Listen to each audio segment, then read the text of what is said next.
Les épices et herbes aromatiques au cœur de l'innovation. C'est le thème sur lequel s'est portée la célébration de la première édition du Salon national des épices et herbes aromatiques du Bénin, SANEHA. Une initiative qui vise à montrer les vertus contenues dans les épices et herbes aromatiques. Les épices et les herbes aromatiques sont dotées d'un puissant ou bien de puissantes vertus et également je dirais, oui, simplement de vertus, tant dans le domaine nutritionnel, dans le cosmétique, dans le spirituel également, et dans beaucoup d'autres domaines, dans le culturel également. Et il ne passe un jour que nous ne consommons des épices et des herbes aromatiques. Et quelle place nous faisons à ces épices et à ces herbes dans nos quotidiens. Donc, le constat est fait à partir de là, du moment où nous ne sentons pas qu'une attention particulière est mise sur les épices et les herbes aromatiques. Cette première édition du SANEHA a été marquée par plusieurs activités. Le Salon national, c'est un ensemble d'activités. Ça n'a pas commencé maintenant. Nous avons fait, dans un premier temps, des mini-foires virtuelles. Après des mini-foires virtuelles, nous avons fait des mini-reportages sur des fermes de ces entrepreneurs pour comprendre les réalités qu'ils vivent au quotidien, pour pouvoir mieux innover avec eux. Après ça, nous avons fait des mini-foires, notamment à Abomey-Calavi, qui a connu une réussite.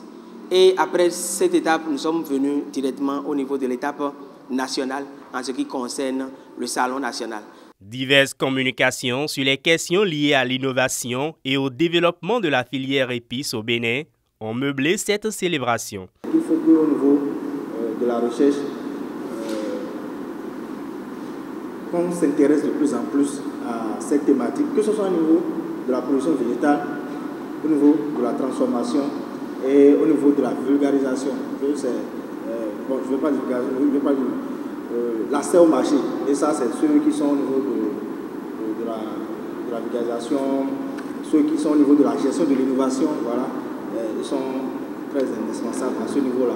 Je pense que lorsqu'il y a une synergisation au niveau de la recherche, ça va donner une panoplie de solutions aux entrepreneurs pour davantage faire accroître le secteur.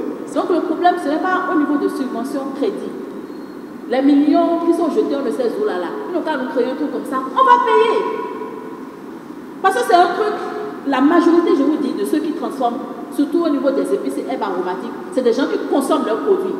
Et si ces personnes-là ne sont pas juste simples consommateurs, vous allez voir que ce sont des praticiens. C'est des gens qui, c'est qu'au jour le jour, ils sont dedans, quoi. Ce n'est pas des amateurs. La compétence est là. Maintenant, il faut se conformer aux exigences internationales. On est d'accord. Mais ce n'est pas dans l'air comme ça. Ce n'est pas un pauvre qui ira acheter une machine de 100 millions pour venir nous installer ça. De ce panel très intéressant, je retiens qu'il y a encore beaucoup de travail à faire, même si les transformateurs au pays essaient à leur niveau de mettre les moyens à disposition pour faire les choses respectant les normes à l'étranger. Il y a toujours de petits problèmes de financement, de matériel aux normes qui font que la production est ralentie. Le coût des produits à la fin qui concurrence avec le coût sur le marché. Et en tant que Béninois avec des moyens limités, on a un peu du mal à choisir la qualité. Parce que tout le monde n'a pas les moyens de s'acheter des épices à 1000 francs, alors qu'avec 25 francs ou 50 francs, tu peux préparer avec de l'épice du marché. Outre ces différentes activités, il a été organisé dans le cadre de ce salon une foire et exposition où plusieurs entreprises locales spécialisées dans la transformation des herbes aromatiques et épices sont venues exposer leurs produits à la zone FSA de l'université d'Abomey-Calavi. Nous exposons aujourd'hui des mélanges d'épices spécifiques pour chaque plat. Quand je dis chaque plat, c'est par rapport à l'assaisonnement. L'assaisonnement de la viande, par exemple, de la volaille, du poisson. Donc chaque épice que nous avons ici, c'est pour faire assaisonner soit la viande, soit la volaille, soit le poisson. Nous avons aussi le bouillon bio pour remplacer le cube que nous utilisons partout qui constitue aujourd'hui un petit poison pour nous tous.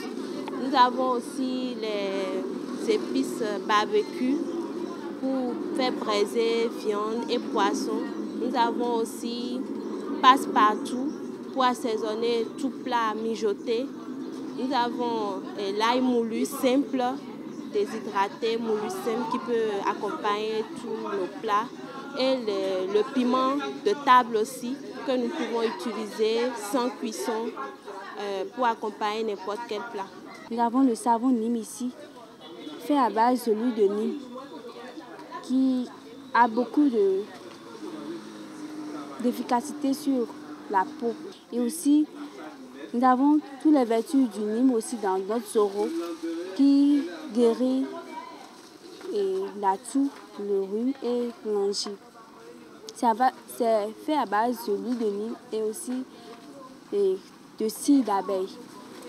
Nous avons aussi le thé qui est différents thés, infusion, corosol. Nous avons aussi de gingembre. Nous avons aussi de moringa, citronnelle moringa. Nous avons aussi les produits de Express